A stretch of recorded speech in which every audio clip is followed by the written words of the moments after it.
ओम नमो भगवते वासुदेवाय।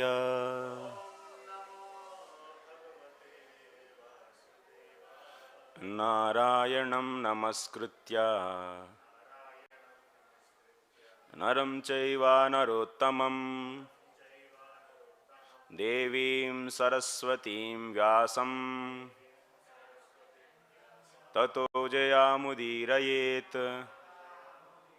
नष्टप्रायेष्वभद्रेषु नित्यं भागवत सेवया भगवत्युत्तमश्लोके भक्तिर्भवती नैष्टिकी। हरे कृष्णा। सो आप सबको स्वागत है, जो प्रत्यक्ष रूप से सामने बैठे हैं और जो ऑनलाइन में हैं उन सबको भी स्वागत है। आज हम लोग पढ़ेंगे श्रीमद् भागवत में द्वितीय स्कंद में चतुर्थ अध्याय। चौथा अध्याय में श्लोक नंबर 14। आप लोग सब कल 13 श्लोक के बारे में चर्चा सुने हो सकता है, तो आज 14 श्लोक के बारे में हम लोग आज चर्चा करेंगे आज की कक्षा में। मेरे साथ मेरे पीछे पीछे आप लोग आवृत्ति करिए श्लोक को। नमो नमस्ते स्वऋषभाय सात्वताम्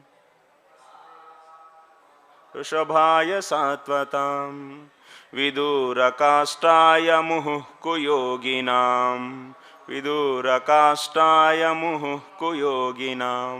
निरस्तसाम्यातिशयेन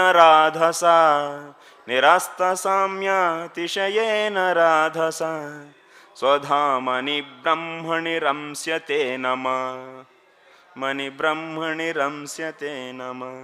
नमो नमस्ते स्वऋषभाय सात्वताम् विदूरकाष्ठाय मुहुः कुयोगिनाम् निरस्तसाम्यातिशयेन राधसा स्वधामनि ब्रह्मणि रंस्यते नमः। नमो नमस्ते स्वऋषभाय सात्वताम् विदूरकाष्ठाय मुहुः कुयोगिनाम् निरस्तसाम्यातिशयेन राधसा स्वधामनि ब्रह्मणि रंस्यते नमः।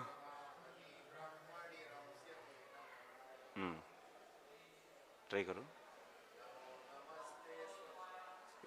ऋष। नमो नमस्ते स्वऋषभाय सात्वताम् विदूरकाष्ठाय मुहुः कुयोगिनाम् निरस्तसाम्यातिशयेन राधसा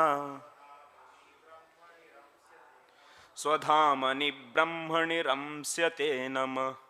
आप ट्राई करेंगे माता जी? ठीक है। प्रतिपदार्थ। नमः नमः ते, मैं आपको नमस्कार करता हूँ।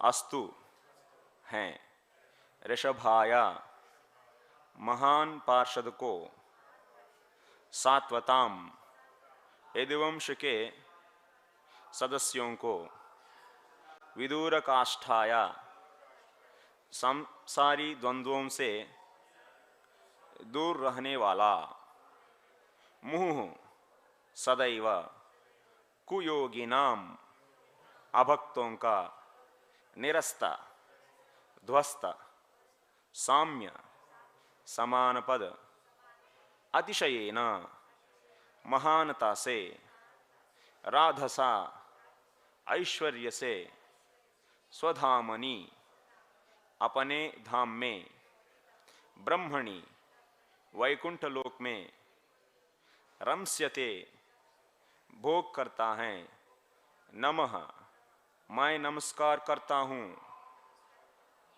अनुवाद। मैं उन्हें सादर नमस्कार करता हूँ जो यदुवंशियों के पार्षद हैं और अभक्तों के लिए सदैव समस्या बने रहते हैं। वे भौतिक तथा आध्यात्मिक दोनों जगतों के परम भोक्ता हैं, फिर भी वे वैकुंठ स्थित अपने धाम का भोग करते हैं। कोई भी उनके तुल्य नहीं है क्योंकि उनका दिव्य ऐश्वर्य अमाप्य है। शिला प्रभुपाद जी के द्वारा तात्पर्य। शिला प्रभुपाद की जय। तात्पर्य इस प्रकार का है। परम ऐश्वर्य श्री कृष्ण के दिव्य स्वरूपों के दो पहलू हैं। शुद्ध भक्तों के वे नित्य संगी हैं, यथा यदुवंशी होकर या अर्जुन के सखा बनकर या वृंदावन वासियों के संगी पड़ोसी बनकर, नंद यशोदा के पुत्र बनकर, सुदामा श्रीधामा तथा मधुमंगल के मित्र बनकर या व्रजभूमि की बालाओं के प्रेमी बनकर आदि। यह उनके साकार स्वरूप का अंग है। अपने निर्विशेष रूप में वे ब्रह्मज्योति की किरणों प्रसारित करते हैं जो असीम तथा सर्वव्यापी हैं। सूर्य किरणों के तुल्य इस सर्वव्यापी ब्रह्मज्योति का एक अंश महतत्व के अंधकार से आच्छादित रहता है और यही नगण्य अंश भौतिक जगत कहलाता है। इस भौतिक जगत में ऐसे असंख्य ब्रह्मांड हैं जिस तरह के ब्रह्मांड का हम अनुभव कर रहे हैं, और इनमें से लाखों ऐसे लोक हैं जैसे उनमें से एक लोक में हम रह रहे हैं। सांसारी लोग भगवान की किरणों के असीम विस्तार से बहुत थोड़ा मोहित होते हैं, किंतु भक्तों को भगवान के साकार रूप से ही प्रयोजन रहता है, क्योंकि उसी से प्रत्येक वस्तु उद्भूत होती है। जन्माद्यस्य अतः। जिस प्रकार सूर्य की किरणों सूर्यमंडल में केंद्रित रहती हैं, उसी तरह ब्रह्म ज्योति सर्वोच्च लोक गोलोक वृंदावन में केंद्रित रहती है। असीम आध्यात्मिक आकाश वैकुंठ लोकों से परिपूर्ण और भौतिक आकाश से बहुत दूर है। जहाँ सांसारी लोगों को सांसारिक आकाश के विषय में ही अपर्याप्त ज्ञान हो, वहाँ के आध्यात्मिक आकाश के विषय में भला किस तरह सोच सकते हैं। अतएव सांसारी लोग सदैव भगवान से बहुत दूर रहते हैं। भविष्य में यदि वे ऐसा यंत्र बना सके जिसकी गति वायु या मन के वेग के तुल्य हो, तो भी सांसारी मनुष्य आध्यात्मिक आकाश के लोकों तक पहुंचने की कल्पना नहीं कर सकते। अतः भगवान तथा उनका वासस्थान सदा सदा के लिए रहस्य या कल्पना बन रहेगा, किंतु भगवान भक्तों के लिए सदैव पार्षद के रूप में बने रहेंगे। आध्यात्मिक आकाश में उनका ऐश्वर्य अपरिमेय है। भगवान समस्त दिव्य वैकुंठ लोकों में अपने अंशों का विस्तार करते मुक्त पार्षदों के साथ निवास करते हैं, किंतु जो निर्विशेषवादी भगवान से तदाकार होना चाहते हैं, उनको ब्रह्मज्योति की एक आध्यात्मिक स्फुलिंग के रूप में तदाकार होने दिया जाता है। उनमें इतनी योग्यता नहीं होती है कि वे वैकुंठ लोकों में या परमलोक गोलोक वृंदावन में भगवान के पार्षद बन सके, जिसका उल्लेख भगवद गीता में मध्धाम के रूप में हुआ है और इस श्लोक में स्वधाम कहा गया है। भगवद गीता में मध्धाम या स्वधाम का वर्णन इस प्रकार हुआ है। न तद्भासते सूर्यो न शशांको न पावकः यद्गत्वा न निवर्तन्ते तद्धाम परमं मम। भगवान के स्वधाम में न तो सूर्य प्रकाश की आवश्यकता पड़ती है, न चांदनी की, न बिजली की।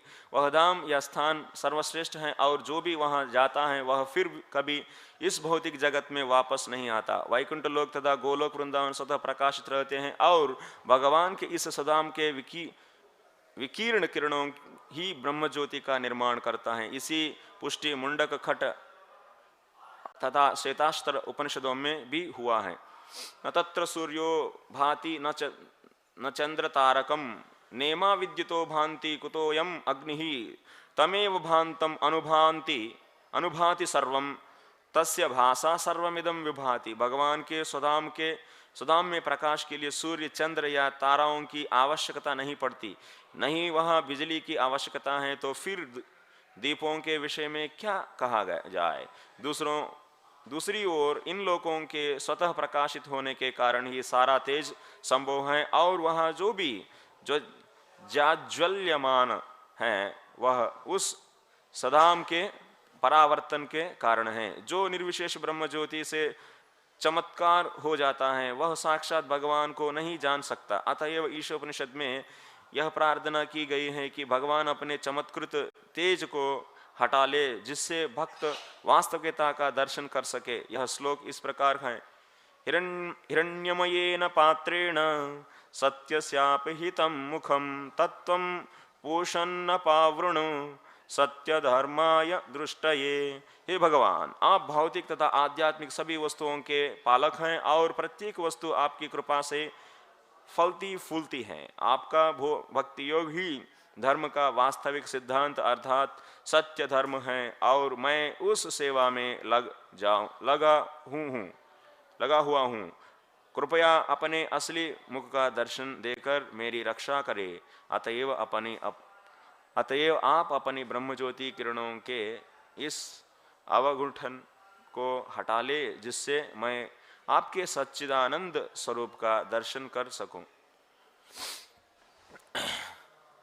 ओम अज्ञानतिमिरान्धस्य ज्ञानाञ्जनशलाकया चक्षुरुन्मिलितं येन तस्मै श्रीगुरवे नमः।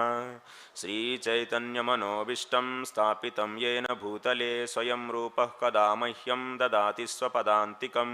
वन्देऽहं श्रीगुरोः श्रीयुतपदकमलं श्रीगुरून् वैष्णवांश्च श्रीरूपं साग्रजातं सहगणरघुनाथान्वितं तं सजीवं साद्वैतं सावधूतं परिजनसहितं कृष्णचैतन्यदेवं श्रीराधा कृष्णपादान् सहगणललिता श्रीविशाखान्वितांश्च। हे कृष्ण करुणा सिंधो दीनबंधो जगत्पते गोपेश गोपिका कांता राधा कांत नमोस्तुते। तप्त कांचन गौरांगी राधे वृंदावनेश्वरी वृषभानुसुते देवी प्रणमामि हरिप्रिये। वाञ्छाकल्पतरुभ्यश्च कृपा सिन्धुभ्य एव च पतितानां पावनेभ्यो वैष्णवेभ्यो नमो नमः। नमो ओं विष्णुपादाय कृष्णप्रेष्ठाय भूतले श्रीमते भक्तिवेदान्तस्वामिन्निति नामिने। नमस्ते सारस्वते देवे गौरवाणी प्रचारिणे निर्विशेषा शून्यवादी पाश्चात्यदेशतारिणे। जय श्री कृष्ण चैतन्य प्रभु नित्यानंद श्री अद्वैत गदाधर श्रीवासादि गौरभक्तवृंदा। हरे कृष्णा कृष्ण कृष्ण हरे हरे, हरे राम राम राम हरे हरे। हरे कृष्णा। इस श्लोक में सुखदेव गोस्वामी प्रार्थना कर रहे हैं भगवान से। सुखदेव गोस्वामी से परीक्षित महाराज प्रश्न पूछे हैं, सृष्टि का निर्माण कैसा होता है, सृष्टि लीलाओं के बारे में वो सुनना चाहते थे। तो इसकी पहले पूर्व में जब परीक्षित महाराज की जो भी हैं प्रश्न हम लोग देखेंगे, तो उसमें तो परीक्षित महाराज पूछते हैं कि ये कैसा हुआ। राजोवाच समीचीनम वाचो ब्रह्मन् सर्वज्ञस्य तवानग तमो विशीर्यते मह्यम हरेः कथयतः कथाम। भूय एव विवित्स्यामि भगवन् आत्ममाया यदेदं सृजते विश्वम। यद इदं सृजते विश्वम दुर्विभाव्यम अधीश्वरैः। इवन देवताओं को भी बहुत कठिन है। तो आपकी माने भगवान परीक्षित महाराज कह रहे हैं भगवान की ये जो सृष्टि लीलाओं जानना। कृपया आप जैसा आप लोग जान चुके हैं, आप तो जान चुके हैं, लेकिन जैसा आप जान चुके हैं वैसा हमको भी तो इसके बारे में कृपया बारे में कह दीजिए। ऐसा परीक्षित महाराज पूर्व श्लोकों में 6 में और 7वां इसी अध्याय का 6वां और 7वां श्लोकों में पूछे थे। तो तब तो सुखदेव गोस्वामी उसका उत्तर देना चाहते हैं। तो उत्तर देने के पहले भगवान को प्रणाम कर रहे हैं, और इसलिए उसी प्रसंग का ये श्लोक है। नमो नमस्तेस्त्व ऋषभाय सात्वताम। इसके पूर्व में भी और भी 2 श्लोक हो गया। उसी सुखदेव गोस्वामी का जो भी है प्रार्थना भगवान से है, विनम्र प्रार्थना कर रहे हैं भगवान की सृष्टि लीलाओं की कहने की पहले। आप आगे देखेंगे द्वितीय स्कंद में 5वां और 6वां अध्यायों में तो विस्तार रूप से सो भगवान सो कैसा अनेक पुरुष अवतारों माने 3 प्रकार के पुरुष अवतार होता है, तो कारणानव साई विष्णु, गर्भोदक साई विष्णु और क्षीरोदक साई विष्णु। इस प्रकार की 3 पुरुष अवतारों को ग्रहण करके तो सृष्टि को कैसा करते हैं करके एक लीला है, ये भी सृष्टि लीला है और इन लीलाओं के बारे में कहेंगे। तो लेकिन इसके कैसा डायरेक्टली वो कहेंगे नहीं, नारद और ब्रह्मा जी का दोनों का संवाद हुआ। जैसा अभी परीक्षित महाराज प्रश्न पूछे हैं सुखदेव गोस्वामी से, क्या पूछे हैं, तो सृष्टि का निर्माण कैसा करते हैं भगवान आप बोलिए, ऐसा पूछे है ना। तो वैसा ही एक बार का एक समय का बात है, नारद मुनि भी ऐसे अपना पिता ब्रह्मदेव से पूछे हैं तो सृष्टि का निर्माण कैसा होता है। तो इस प्रकार माने उसी प्रसंग को तो सुखदेव गोस्वामी याद करके जो ब्रह्मा जी कह दिए हैं नारद जी को, उसी संवाद को तो परीक्षित की उत्तर देने के लिए प्रयोग यूज करके बोलते हैं। तो ठीक है, तो उसको बोल वो 5वां अध्याय से शुरू होता है। उसकी पहले ये पूरा ये अध्याय में हम लोगों 13 श्लोक में माने अभी से लेकर, अभी से नहीं 11वें श्लोक से लेकर 12वें श्लोक से लेकर 12वें श्लोक से लेकर 24 तक माने पूरा 13 श्लोकों में सुखदेव गोस्वामी भगवान की स्तुति कर रहे हैं, भगवान को नमस्कार करते हैं। और उसमें ये तीसरा श्लोक है, नमो नमस्तेस्तु ऋषभाय सात्वताम विधूर काष्टाय मुहुः योगिनाम निरस्त साम्यातिशयेन राधसा स्वधामिनी ब्रह्मणि रमस्यते। इस श्लोक में तो कैसे प्रशंसा कर रहे हैं सुखदेव गोस्वामी, देखिए, ऋषभाय सात्वताम विधूर काष्ठाय मुहुः योगिनाम। सो आप कैसा हैं भगवान, तो भक्तों का रक्षक है। सात्वताय में ये भगवान पार्षदा, ऋषभाय मीन्स पार्षद माने पार्षद हैं। तो भगवान भले वो समस्त ब्रह्मांडों का नायक हैं, समस्त सृष्टि करता है, होते हुए भी वो पार्षद के रूप में आते हैं। प्रभुपाद जी लिख रहे हैं इधर, तो क्या है, यदुवंशी होकर या अर्जुन से सखा बनकर या वृंदावन वासियों के संगी पड़ोसी बनकर, नंद यशोदा के पुत्र बनकर, सुदामा श्रीधामा तथा मधुमंगल के मित्र बनकर या व्रजभूमि की बालाओं के प्रेमी बनकर, इस प्रकार कई प्रकार की रिश्ताओं को बनकर वो इधर आते हैं। तो लेकिन लोग जान नहीं पाते उनको, क्योंकि भगवान ऐसा है एक्चुअली। उनको देख के लोगों मानुषीम तनुमाश्रिता, लोग क्या सोचते हैं कि ये भी एक मनुष्य है, क्योंकि उनका भी हम लोग के जैसा हाथ पैर है और आंख कान है, और ये सब देख के सोचते हैं कि ये भी जैसा हम लोगों का मनुष्य शरीर है वैसा इनका भी मनुष्य शरीर ही है, तो वो भी नष्ट होने वाला शरीर है करके कहते हैं। लेकिन भगवान क्या बोलते भगवद गीता में, जन्म कर्म च मे दिव्यम एवं यो वेत्ति तत्वतः पुनर्जन्म नेति मामेति सोर्जना। सो भगवान बोलते हैं त्यक्त्वा देहम पुनर्जन्म नेति मामेति सोर्जना। उधर बोल रहे हैं कि भगवान जो भी है तो मेरा जन्म और कर्म दोनों दिव्य हैं, बहुनी जन्मानि व्यतीतानि, ये भी कहते हैं ना। तो अर्जुन उधर पूछते हैं कि तो आप, भगवान बोले मैं ये जो ज्ञान योग है ये सूर्य भगवान को कह दिया, ऐसा बोलते हैं। तो अर्जुन को एक प्रश्न आया मन में, तो ऐसा कैसे है भगवान, तो कृष्ण आप तो मेरा मित्र हैं, तो आपका जन्म हुआ लगभग में भी कुछ साल पहले, तो आप सूर्य भगवान को उपदेश किए क्या, ऐसा कैसा होता है।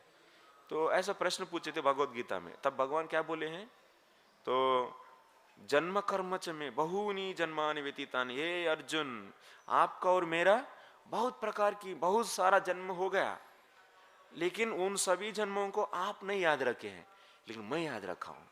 तो आपको इतना ही याद है कि आप अपन अभी कुंती का पुत्र हैं और पांडव हैं, इसीलिए अभी आप युद्ध करो बस। लेकिन मैं सब कुछ याद रखा हूं, मुझे सब कुछ पता है, क्योंकि जब भी भगवान अपीर होते हैं अर्जुन भी होते हैं, तो अर्जुन का भी होता है। तो नर है वो, तो भगवान का ही नित्य पार्षद है। तो लेकिन फिर भी तो लेकिन वो जीव है, तो जीव होने के कारण लीला में जितना याद रहना है भगवान उतना याद रखते हैं उन लोगों को, बाकी सब भुलवा देते हैं। तो लेकिन उसी प्रसंग में भगवान बोल रहे हैं जन्म कर्म च में दिव्यम, बोल रहे हैं कि मेरा जन्म और कर्म दोनों दिव्य है। तो एवं यो वेत्ति तत्वतः, जो भी व्यक्ति इसको तत्वतः वेत्ति मीन्स तत्वतः माने शास्त्र कह रहे हैं और उस पर कोई कुयुक्ति ना लगा के, सो शास्त्र की आज्ञा को, आदेश को तो हृदय से स्वीकार करके, तो उसको माने भगवान की जन्म कर्म नित्य है करके मानना। तो बहुत लोगों शास्त्र को मानते ही नहीं है, तो वो लोग सोचते हैं कि हमारा बुद्धि ही श्रेष्ठ है, हमारा तर्क ही सर्वश्रेष्ठ है बोलते हैं। लेकिन व्यासदेव क्या बोलते हैं, तर्क का अप्रतिष्ठानात्, सो तर्क का कोई तो प्रतिष्ठा है नहीं, तर्क का कोई सामर्थ्य है नहीं। तर्क के माध्यम से आप, केवल तर्क के माध्यम से केवल, तो आप परम तत्व को प्राप्त कर ही नहीं सकते, पहुंच ही नहीं सकते हैं। तो इसीलिए तो भगवान उधर बोल रहे हैं, तो तत्वतः माने इसके अर्थ शास्त्र की आदेश को सहन माने स्वीकार कर कर कोई कुयुक्तियां, कुबुद्धि और कुमत इत्यादियों को त्याग करके भगवान की जन्म और कर्म दिव्य है करके यदि मानेंगे तो क्या होगा, ये यथा माम प्रपद्यन्ते ताम तथैव भजामि हम। माने यदि आप ऐसा मानेंगे भगवान की जन्म कर्म दिव्य है, माने वो अप्राकृत है, वो नित्य है करके मानेंगे, तो भगवान आपका भी, तो जैसे भगवान को आप देखेंगे वो भी भगवान आपको ऐसे ही देखेंगे। तब तो भगवान भी क्या करेंगे, आपका जन्म और कर्म को भी दिव्य बना देंगे। तो भगवान तब आपको दोबारा वापस शरीर नहीं देंगे, दोबारा वापस इस भौतिक शरीर नहीं देंगे, बार बार इस संसार में आके दुख भोगने की जरूरत नहीं पड़ेगा।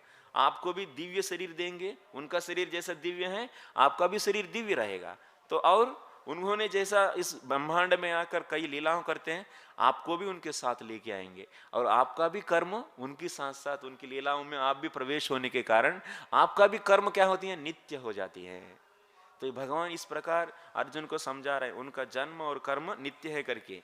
लेकिन तो भगवान को ऐसा तो बाकी लोग नहीं मानते हैं, जो भी नहीं मानेंगे, जैसा मायावादी हैं, ब्रह्म मायावादी गण ब्रह्म भगवान की जन्म और कर्म दिव्य है करके नहीं मानते हैं। वो लोग क्या करते हैं, क्या सोचते हैं, भगवान का भी देह जैसा हम लोग की देह भौतिक माया से बना हुआ है, उनका भी देह तो माया से ही बना हुआ करके वो लोग ऐसा मानते हैं। ये यथा माम प्रपद्यन्ते ताम तथैव भजामि। यदि आप भगवान को उनका देह भौतिक है करके यदि आप ऐसा देखने लगेंगे, तो एक्चुअली तो नहीं है, लेकिन आप ऐसा देखेंगे तो भगवान भी आपको क्या करेंगे, आपका भी देह बार बार भौतिक ही देंगे। ये यथा माम प्रपद्यन्ते ताम तथैव भजामि हम। तो इस प्रकार भगवान की रेसिप्रोकेशन, भगवान जैसा आप उनकी प्रति भाव रखेंगे वैसा ही भाव आपकी प्रति रखेंगे, और इससे क्या होगा, बार बार उस व्यक्ति को संसार में आना पड़ेगा। तो इसीलिए जो भी व्यक्ति भगवान को एक छोटा सा साधारण सा बालक है करके समझेंगे, तो उनको भी वैसे भगवान तो बार बार भौतिक देह देंगे, और उनका भी बार बार इस संसार में तो दुख भोगना पड़ेगा। लेकिन भगवान क्या है, भले वो समस्त ब्रह्मांडों का नायक होते हुए भी इस संसार में आकर कई प्रकार की लीलाओं करते हैं, क्योंकि परित्राणाय साधूनाम विनाशाय च दुष्कृताम। अपना भक्तों की जैसे विरह में रहते हैं, भक्त भगवान के दर्शन करना चाहते हैं, भगवान को और भी माने उनकी संग अभी नहीं मिल रहा है करके बहुत माने उस सेपरेशन में, उस विरह में उनका हृदय माने व्याकुल हो जाती है, उस व्याकुलता से दुख उत्पन्न होते हैं। उस दुख को निवारण करने के लिए भगवान स्वयं आते हैं। परित्राणाय साधूनाम माने इसका अर्थ यही है, भक्तों की दुख को दूर करने के लिए, और विनाशाय च दुष्कृताम, जो भी हैं तो कंस इत्यादि जो भगवान के हाथों में मरना चाहिए, तो ऐसा लोगों को मारने के लिए, हिरण्यकश्यप इत्यादियों को मारने के लिए जो भगवान स्वयं आते हैं। तो ऐसा भगवान आते हैं, तो इसलिए इधर कहा, तो सुखदेव गोस्वामी सबको याद करके बोल रहे, क्या बोल रहे, नमस्ते स्तुर ऋषभाय सात्वताम। आप सात्वतों का माने यदुवंशियों का तो पार्षद हैं, माने आप सेवक बन के आते हैं, नहीं तो मित्र बन के आते हैं, नहीं तो पति बन के आते हैं, नहीं तो कई प्रकार के रिश्तों से रख कर आते हैं। विदूर काष्ठाय मुह कुयोगिनाम। विदूर काष्ठाया दैट मीन्स सांसारी द्वंद्वों से दूर रहने वाला। वो समस्त माने भले वो संसार में आते हैं, तो तस्य कर्तारम ही विद्यहं अकर्तारम। तो भगवान भले इस सृष्टि में 4 वर्णों को बनाए हैं, और उन्होंने तो इस भौतिक संसार में सो कई लीलाओं करते हैं, लेकिन वो कभी भी सो किसी भी समय में द्वंद्वों में घुसते नहीं है, द्वंद्वों में प्रवेश नहीं करते हैं, वो द्वंद्वों से अतिरिक्त रहते हैं। तो मुह कुयोगी नाम लेकिन अभक्तों को ये बात नहीं पता चलेगा। तो प्रभुपाद जी बार इस पारपट में ही बोल रहे हैं, तो भक्तों ही भगवान को जान पाएंगे, तो इसीलिए अभक्तों भगवान को जान नहीं पाएंगे। और नेक्स्ट तीसरा पाद में क्या कह रहे हैं, निरस्त साम्यातिशयेन राधसा। निरस्त साम्यातिशयेन, निरस्त साम्य, साम्य माने समानता, भगवान की समान और नहीं तो भगवान की अधिक कोई नहीं है। एक्चुअली भगवान की समान कोई नहीं है। तो क्योंकि वह सर्व कारण कारणम, जो भी है अभी इस प्रकृति में आप देख रहे हैं, जो भी है वो समस्त पदार्थों का और समस्त वस्तुओं का, समस्त जीवों का कारण वही है। तो वो कारण होकर समस्त पदार्थों का, समस्त जीवों का, और कोई भी व्यक्ति भी, कोई भी पदार्थ भी, कोई भी चीज भी उनसे अधिक नहीं हो सकता है, क्योंकि समस्त ईश्वर परम कृष्ण सच्चिदानंद विग्रह अनादिरादिर गोविंद, तो सर्व कारण कारणम। ही इज, वो भगवान ही अनादि से ही है और वही सबका आदि है। वो अनादि काल से हैं, माने आप नहीं जान सकते हैं कि आप ऐसा पूछ नहीं सकते हैं कि भगवान कब से ये सृष्टि करना शुरू किए हैं, उसका डेट क्या है, ऐसा कभी भी आप ट्रेस नहीं कर सकते। इसी का अर्थ है अनादि। अनादि काल से भगवान हैं, और इसीलिए अनादि शब्द जब भी प्रयोग होता है उसके बाद आप उधर आगे नहीं सोचना चाहिए। अनादि शब्द को अनादर करके आदि मत बनाना है उसको, और उसका बिगिनिंग और भगवान का कारण कौन है और उसका कारण कौन है, इस प्रकार की चिंतन करने की आवश्यकता नहीं है। उसको रोकने के लिए ही शब्द अनादि दिया गया, क्योंकि मनुष्यों का बुद्धि तो इतना नहीं है कि तो परम तत्व को केवल ऐसा इस भौतिक बुद्धि से आप अनुमान लगा के जान पाएंगे, ऐसा संभव नहीं होता है। तो इसीलिए अनादि शब्द का प्रयोग हुआ। तो ऐसा भगवान सबों का कारण है, वही समस्त अतिशय निरस्त साम्यातिशयेन, तो उनसे समान भी नहीं है, अतिशय माने अधिक भी नहीं है कोई भी। ऐसा है अतिशय। और राधसा, निरस्त साम्यातिशयेन राधसा, उनका ऐश्वर्य भी ऐसा ही है। भगवान की ऐश्वर्य कैसा है, उस ऐश्वर्य की समान और उस ऐश्वर्य की अधिक कभी भी किसी का नहीं हो सकता है। ऐश्वर्यस्य वीर्यस्य यशस्रियोः ज्ञान वैराग्ययोश्चापि षण्णाम भग इति इंगना। विष्णु पुराण में कहा गया, तो भगवान के पास 6 प्रकार की संपत्ति है। तो उन 6 प्रकार के ऐश्वर्य, वीर्य, यश, श्रिय और ज्ञान और वैराग्य, ये सभी हैं। ये सभी हर एक का जीवात्मा के पास भी है, लेकिन वो क्या है, थोड़ा थोड़ा मात्र में है। तो इसीलिए जीवात्मा की जो भी संपत्ति है, ऐश्वर्य है, वह भगवान की तुलना नहीं, समान नहीं हो सकती है, और भगवान के ऐश्वर्य से अधिक भी नहीं हो सकती है। क्योंकि जीवात्मा के पास जो भी शक्ति है,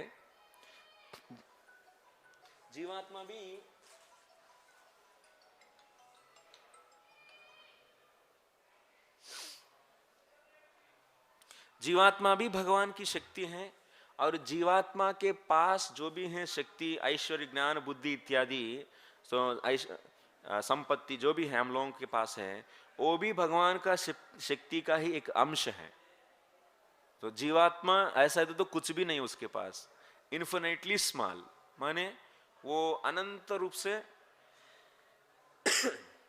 स्मॉल है, छोटा है, इतना छोटा है कि आप बोल ही नहीं सकते, उतना छोटा है वो।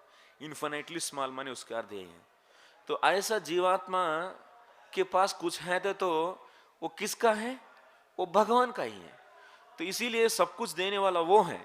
तो फॉर एग्जाम्पल इस समाज में कोई बहुत ज्ञानवान है, बहुत तेज बुद्धि है उसके पास, वो बुद्धि क्या है, वो बुद्धि जीवात्मा का है। क्या जीवात्मा स्वरूप से क्या है, केवल चित्त पदार्थ है। यदि उसके पास कोई भी भौतिक बुद्धि नहीं तो आध्यात्मिक बुद्धि उसके पास है, तो वो दोनों भगवान का ही शक्ति है, जीवात्मा का है नहीं। तो इसीलिए कभी भी हम लोग ऐसा नहीं चाहिए कि सोचना चाहिए कि हमारा कोई भी कुछ टैलेंट है हमारा में, तो वो टैलेंट वो आपका नहीं है, वो जो भी है वो भगवान का ही है, भगवान से दिया हुआ है।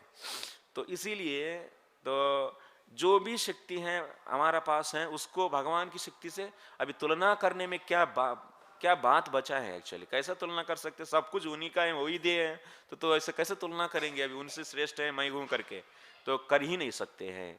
तो ऐसा तो ऐसा ऐश्वर्य वाला है भगवान वाले है, ऐसा ऐश्वर्य वाले है भगवान। वो व्यक्ति स्वधामनि ब्रह्मणि रमस्यते नमः, तो वो क्या है? वो अपना धाम में रमण करते हैं। तो गोपियां और गोपों के साथ वो तो जाते हैं गाय को चराने के लिए गोलोकपुरी में। गोलोकपुरी गोपालपुरी एक्चुअली वृंदावन धाम में स्वधामनि ब्रह्मणि। इधर स्वधामनि माने क्या लेना है? इधर स्वधामनि माने तो आप गोपाल तापन उपनिषद विश्वनाथ चक्रवर्ती कमेंट्री में तो बोला गया स्वधामनि माने गोपालपुरी माने वृंदावन धाम में क्या है? रमस्यते माने रमण करते हैं, माने ये रमण करते। रमस्यते शब्द क्या है? तो ये शब्द उनका माधुर्यता को सूचित कर रहे हैं। माने उधर गोलोक में क्या करते हैं? अपने मित्रों के साथ खेलते हैं और उन लोगों के साथ तो कई प्रकार की लीलाओं तो उन लोगों के ऊपर चढ़ते हैं और उन लोगों के साथ बातचीत करते हैं और जोक्स करते हैं, सब कुछ करते हैं। तो इस प्रकार उन लोगों के साथ क्या है? मधुरमय लीलाओं करते हैं और गोपियों के साथ भी लीलाओं करते हैं, चोरी करते हैं, बहुत कुछ चीज करते हैं। तो इसीलिए रमस्यते शब्द इस श्लोक में भगवान की माधुर्यता को सूचित कर रहे हैं। और ये भी माधुर्यता कैसा है? ये माधुर्यता निरस्त साम्यातिशयेन, माने और किसी अवतार में भी देख नहीं सकते हैं, इतना माधुर्यता है भगवान कृष्ण की लीलाओं में। और किसी अन्य अवतारों में भी भगवान आते हैं, कई प्रकार की मधुरमय लीलाओं करते हैं। जैसा नरसिंह भगवान आते हैं, वो भी एक माधुर्य लीला है। तो भक्तवत्सल है भगवान, तो प्रहलाद महाराज की प्रति माने प्रेम से उन्होंने तो उनके लिए आए हैं। तो वैसा ही राम है और इत्यादि अनेक अवतार है। तो अनेक लीलाओं में भगवान अपना अपना मधुरता को प्रकट करते हैं। लेकिन जो वृंदावन धाम में जो भगवान अपना माधुर्यता को प्रकट करते हैं वो तो अतुलनीय है। अतिशय साम्य अतिशयन, निरस्त साम्य अतिशयन, उस माधुर्यता को आप किसी से भी, भले किसी जीव का भी और नहीं तो किसी अन्य अवतार से भी आप तुलना नहीं कर सकते हैं। ऐसा भगवान को नमस्कार कर सकता हूं। इधर आप कैसा ले सकते हैं? कृष्ण है करके तो हो सकता है वो तो विष्णु है, नहीं तो इधर सुखदेव गोस्वामी विष्णु का प्रार्थना कर रहे हो सकता है, तो आप ऐसा बोल सकते हैं। लेकिन इधर इस श्लोक में ते शब्द है। नमस्ते माने ते माने आपको नमस्कार है। अभी आप एक बार सीन को सोचिए तो कैसे है? सुखदेव गोस्वामी व्यासासन पर बैठे हैं और सामने कौन है? तो परीक्षित महाराज हैं और सभी और भी अन्य ब्राह्मण और इत्यादि ऋषिगण हैं। तो अभी क्या बोल रहे हैं सुखदेव गोस्वामी? तो प्रार्थना करते हुए आपको नमस्कार है बोल रहे हैं। माने किसको नमस्कार कर रहे हैं? परीक्षित को नमस्कार कर रहे हैं? नहीं है ना। तो ऑलरेडी आपको माने जो प्रकट हुआ उसी, जो सामने हुआ उसी व्यक्ति को बोलते हैं ना। तो परीक्षित को तो नमस्कार तो नहीं करते हैं, तो वो तो बात ही नहीं है। तो इधर आपको माने किसको सूचित कर रहे हैं? तो माने उस जो सामने हुआ व्यक्ति को ही कहती है ना आपको। माने तो ऐसा नहीं जो सामने नहीं है तो उसको तो उनको नमस्कार है ऐसा बोलेंगे, सामने जो नहीं है। लेकिन इधर आपको कह रहे हैं, माने ये शब्द से आप जानना चाहिए कि तो भगवान परीक्षित की हृदय में प्रकट हो गए हैं। तो परीक्षित भगवान सुखदेव गोस्वामी के हृदय में प्रकट हो गए। और इसीलिए सुखदेव गोस्वामी उन भगवान को, जो साक्षात्कार हुआ जो भगवान है, उनको अपना हृदय में देखते हुए और उनको इसीलिए आपको कहते हुए उन्होंने ये श्लोक कह दिए हैं। तो सुखदेव गोस्वामी के हृदय में कौन प्रकट होते हैं? तो भगवान सुखदेव गोस्वामी के पूर्व प्रथम अध्याय में इत्यादियों में आप देखेंगे तो कृष्ण से ही आकर्षित हैं। तो कृष्ण लीलाओं को सुनने के बाद ही उनका जो ब्रह्म ज्ञान की प्रति जो भी आसक्ति है तो उससे हटकर और उनका इच्छा तो वो कृष्ण की लीलाओं को और भी आस्वादन करने के लिए वो अपना पिता के पास वापस आए और श्रीमद् भागवतम को सुने हैं। तो इसीलिए श्रीमद् भागवतम का कंक्लूजन भी भगवान ही है, कृष्ण भगवान ही। भले अनेक लीलाओं इधर विवरण किया गया लेकिन फिर भी मुख्य लीला क्या है? कृष्ण की लीलाओं। तो इसीलिए सुखदेव गोस्वामी आपको कह रहे हैं, तो माने तो इसकी अर्थ कृष्ण भगवान को वो नमस्कार कर रहे हैं। तो और उनका आपकी धाम में माने इसको क्या लेना चाहिए, तो तब क्या लेना है, कौन सा धाम लेना है, तब वैकुंठ धाम लेना है, नहीं तो वृंदावन धाम लेना है, वृंदावन धाम लेना है। इधर स्वधामिनी माने क्या लेना है, वृंदावन धाम लेना चाहिए। सो वृंदावन धाम में तो रमण करते हैं करके कह रहे हैं। और सात्वताम करके भी प्रयोग किए हैं, सात्वताम ऋषभाया, ये भी शब्द है, ये भी डायरेक्टली हमको सो द्योतन कर रहे हैं कि यदुवंशियों का सदस्य है। तो इसीलिए इधर भी ये भी शब्द से आप हम लोग क्लियरली समझ सकते हैं कि इधर कृष्ण का ही इन्होंने कृष्ण के बारे में ही कह रहे हैं। और कृष्ण की मधुरता और कृष्ण की ऐश्वर्य, ये दोनों तो किसी भी से भी तुलना नहीं किया जा सकता है, किसी अन्य अवतार से भी नहीं तुलना किया जा सकता है। और इस श्लोक में और भी एक शब्द है, तो क्या है वो शब्द, ब्रह्म शब्द है। जस्ट टाइम को चेक कर रहा हूं कितना है। अच्छा तो इस श्लोक में ब्रह्म शब्द है। प्रभुपाद जी परपट में लिख रहे हैं, ब्रह्म भी क्या है, ब्रह्म ज्योति भगवान का शरीर का ही एक प्रकाश है। जैसे भगवान से प्रकाश, जैसा ट्यूबलाइट से प्रकाश निकलता है या नहीं, तो वैसा ही भगवान की शरीर से जो भी निकला हुआ प्रकाश को क्या कहते हैं, ब्रह्म कहते हैं। और धाम में वो विशेष से रहती हैं, और उसका अलग अलग माने रूप भी रहता है। और जब उनका शरीर से बाहर से निकला है उसी को बोलते हैं तो ब्रह्म। तो और ये ब्रह्म भी भगवान से अलग नहीं है। तो इसीलिए भगवत गीता में क्या बोलते हैं, ब्रह्मणो प्रतिष्ठाहम, ब्रह्मणो ही प्रतिष्ठाहम, ब्रह्म का भी मैं ही आश्रय हूं करके भगवान बोलते अर्जुन से। माने ये जो निर्गुण निर्विशेष चिन्मात्र सत्ता, जिसको अद्वैतियों और जिसको ज्ञानी लोग चाहते हैं, वो भी क्या है, वो भी भगवान का ही शरीर का प्रकाश है। तो लेकिन और प्रभुपाद जी भी इस परपुट में कई पॉइंट्स बोले हैं, उसमें एक खास करके पॉइंट्स क्या है, तो जैसे भगवान अपना ब्रह्मांड में, अपना लोक में रमण करते हैं, तो वो आध्यात्मिक जगत में है। वो ऐसा हजारों वैकुंठ भी उधर है, गोलोक भी है और हजारों हजारों वैकुंठ भी है, और सबसे ऊपर वैकुंठ को ही गोलोक वृंदावन कहते हैं। तो और वैसा ही उनकी शरीर से कई प्रकाश निकल रहे हैं, और उस प्रकाश महत्त्व से जब ढक जाती हैं, तब उस अंधकार को ही बोलते हैं भौतिक जगत। और उस भौतिक जगत में भी अनेक ब्रह्मांड हैं, और उस ब्रह्मांडों में एक ब्रह्मांड ये है हम लोग जहाँ रह रहे हैं, और उस ब्रह्मांड में भी 14 लोक हैं, उसमें भी भूलोक में हम लोग, और इस भूलोक में भी अनेक द्वीप हैं। उसमें एक द्वीप है जम्बू द्वीप, इस जम्बू द्वीप में भी अनेक वर्ष हैं, उसमें एक है भरत वर्ष, और उसमें भी अनेक खंड हैं, उसमें एक है भरत खंड। उस भरत खंड में भी हम लोगों एक छोटा सा शहर है, उस शहर में एक छोटा सा हम लोग, एक देश है, उस देश में एक छोटा सा एक शहर है, उस शहर में भी एक गांव है, उस गांव में भी एक छोटा सा घर में है। तो इससे तुलना आप करिए, तो भगवान का जो सृष्टि कैसा है और हम लोगों कहाँ है, तो कुछ भी नहीं है चलिए। और क्यों इतना अहंकार, क्यों हम लोगों भगवान को स्वीकार नहीं करते हैं, क्योंकि हम लोग सोचते हैं अपना कुबुद्धि ही सर्वश्रेष्ठ है, लेकिन शास्त्र जो कह रहे हैं उसको स्वीकार नहीं करना चाहते हैं। लेकिन शास्त्र प्रमाण है, शास्त्र ही सर्वश्रेष्ठ प्रमाण है, और शास्त्र में जैसा कहा गया उसको स्वीकार करना चाहिए। तो और इसमें और भी कहा गया, कई भगवान प्रभुपाद जी रेफरेंसेस दे रहे हैं भगवत गीता में 15वां अध्याय 6वां। जो भी व्यक्ति उस ब्रह्मांड माने क्रॉस करके, इस भौतिक जगत को क्रॉस करके तो चले जाते हैं, तो वो लोग यद्गत्वा न निवर्तन्ते तद्धामं परमं मम, न तद्भासते सूर्यो न शशांको न पावकः। तो प्रभुपाद जी इधर थोड़ा सा विस्तार किए हैं। आध्यात्मिक जगत में कोई सूर्य नहीं है, कोई चंद्र नहीं है।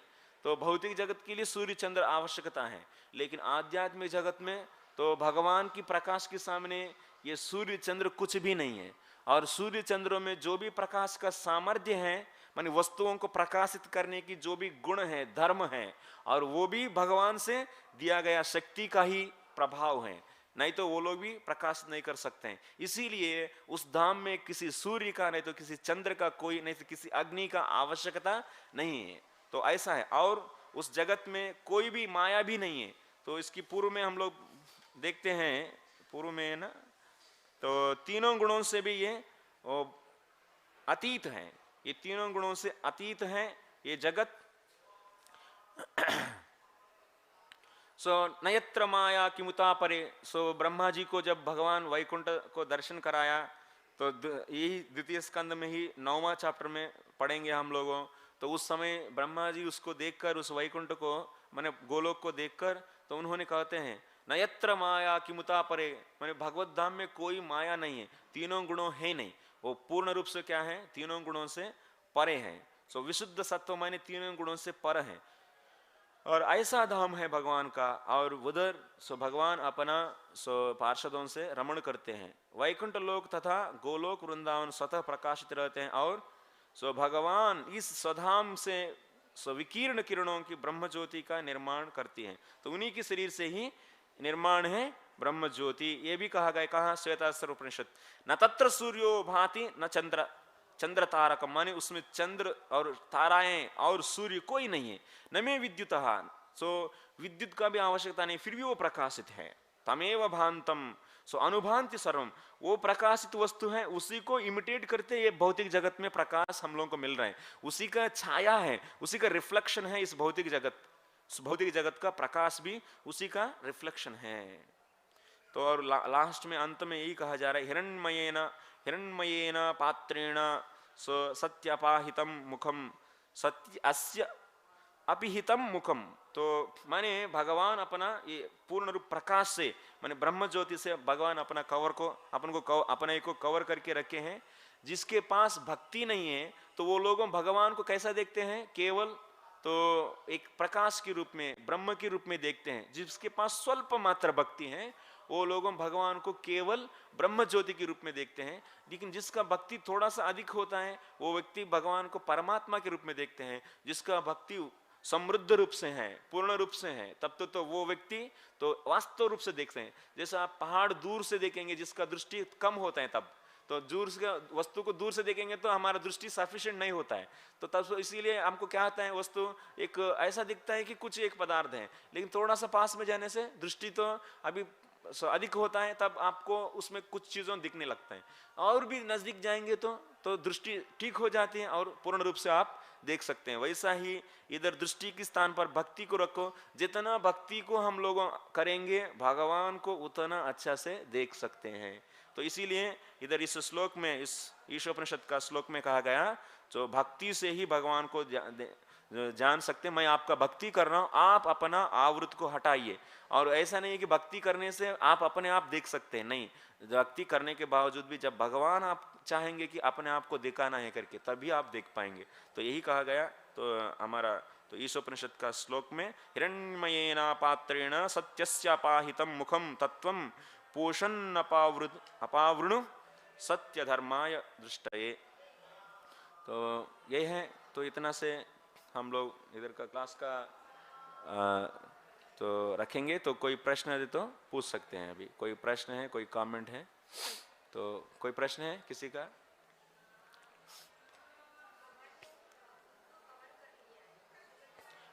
कवर कर लिया माने, जैसे अभी पूरा प्रकाश ही दिख रहे हैं। क्यों?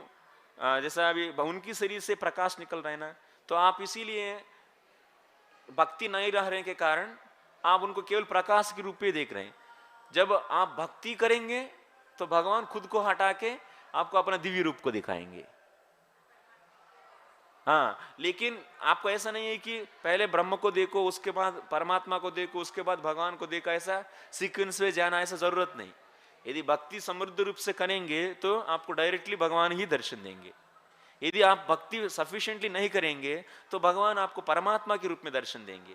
सो जैसा ये यथा माम प्रपद्यन्ते ताम सदैव भजाम्यहम्। यदि आप भगवान को ब्रह्म के रूप में उपासना करेंगे तो ब्रह्म के रूप में प्रकट होंगे। यदि परमात्मा के रूप में उपासना करेंगे तो परमात्मा के रूप में प्रकट होंगे। यदि भगवान के रूप में उपासना करेंगे तो भगवान के रूप में प्रकट होंगे। तो माने तीनों वही हैं, लेकिन तो जैसा जैसा आप भाव रख के जैसा जैसा आपको उपासना करेंगे वैसा वैसा आपको आपको प्रकट होंगे। तो लेकिन उसमें तीनों में पूर्ण क्या है, पूर्ण साक्षात्कार क्या है, तो भगवान पूर्ण साक्षात्कार है। तो ब्रह्म और परमात्मा उनका अंश मात्र ही है, तो माने पूर्ण नहीं है। तो लेकिन गलत नहीं है, लेकिन पूर्ण नहीं है, तो ये बात है। तो इसीलिए भक्ति सबसे आवश्यक चीज है जिससे आप भगवान को देख सकते हैं। और यही इस उपनिषद में कहा गया है। और तो हम लोगों का हो गया टाइम, तो 2 मिनट बचा है। तो बहुत बहुत धन्यवाद आप सबको। ऑनलाइन में भी कोई स्टूडेंट्स होते तो प्रश्न है तो पूछिए आगे, तो जो भी एडमिनिस्ट्रेटर्स हैं उन लोगों से पूछिए, तो आप लोग तो they will send to me. Okay, thank you very much. So Srila Prabhupada की, ग्रंथराज श्रीमद् भागवतम की, निताय गौर प्रेमानंदे। हरि हरि।